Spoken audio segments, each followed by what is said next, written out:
আবার অগ্নিকাণ্ড, এবার তারাতলায় অগ্নিকাণ্ড, সেখানেও ঝুপড়ি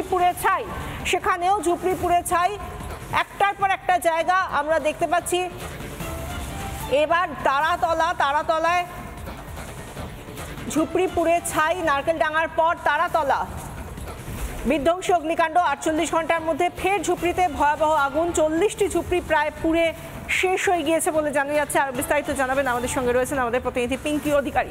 পিঙ্কি, এই মুহূর্তে তুমি যে ধ্বংসাবশেষের সামনে দাঁড়িয়ে রয়েছে, সেখানকার মানুষজন কি বলছেন?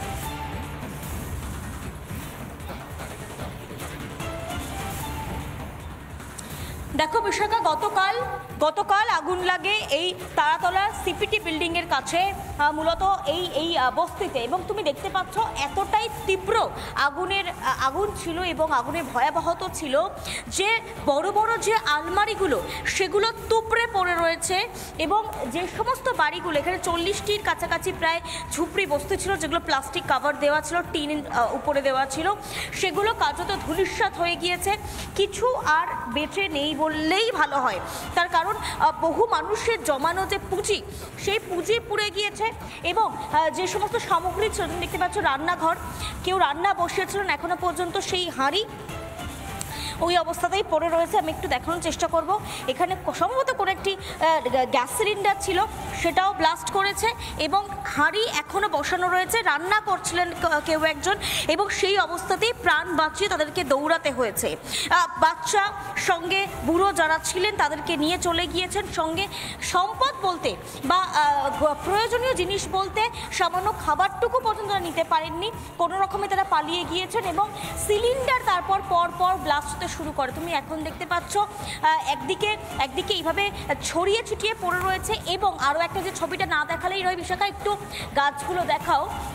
এর পাশে যে বড় গাছগুলো ছিল, আগুনের এতটাই তীব্রতা ছিল যে গাছগুলো একদম কালো রং ধারণ করেছে, উপরে যে সমস্ত পাতা ছিল সেগুলো সব জ্বলে গিয়েছে, এতটাই তীব্র ছিল এবং এতটাই উচ্চতায় আগুনটা উঠেছিল। ফলত আজকের সকালে কার্যত ধ্বংসস্তূপ এই মুহূর্তে, এবং যারা এখানে বাসিন্দারা রয়েছেন তারা এই ধ্বংসস্তূপের মধ্যে থেকেই সামান্য জিনিস, তুমি তাদের সঙ্গে অবশ্যই কথা বলবে। পিঙ্কি, আমাদের সঙ্গে থাকো। একটা ভয়ঙ্কর ছবি আমাদের এই সকাল দেখাচ্ছ, যেখানে অগ্নিকাণ্ডে সব শেষ হয়ে গিয়েছে তারাতলার এই ঝুপড়িবাসীদেরকে। আমরা বোলপুরে যে ছবিটাও কিছুক্ষণ আগে আপনাদের দেখালাম, এই আমরা বোলপুরেও জানি একটি বহুতলে অগ্নিকাণ্ড এবং যার জেরে দুজনের মৃত্যু হয়েছে। সেই জায়গা থেকে প্রশ্ন উঠছে, অগ্নি নির্বাপন ব্যবস্থা কি আদৌ ঠিক ছিল? এই নিয়ে কথা বলবো। আমাদের সঙ্গে রয়েছেন আমাদের প্রতিনিধি মনোরঞ্জন, আমাদের সঙ্গে রয়েছেন। মনোরঞ্জন, বোলপুরের এই হাউজিং বা বহুতল, সেখানে ঠিক কী কারণে আগুন লাগলো? দুজনের মৃত্যু হয়েছে বলে জানা যাচ্ছে, বাকি কি আর কেউ আহত রয়েছেন, কি জানা যাচ্ছে?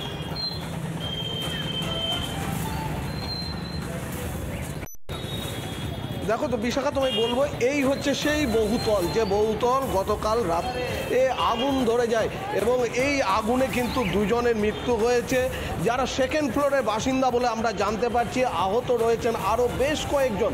এই ঘটনায় ইতিমধ্যেই চাঞ্চল্য ছড়িয়েছে, কর্ডন করে রেখে দেওয়া হয়েছে, ফ্ল্যাটে কাউকে ঢুকতে দেওয়া হচ্ছে না। ফ্ল্যাটের যারা আবাসিক তারা ইতিমধ্যে কিন্তু একটি বেসরকারি লজে তাদেরকে নিয়ে যাওয়া হয়েছে, সেখানে তারা আছেন বলে আমরা জানতে পারছি।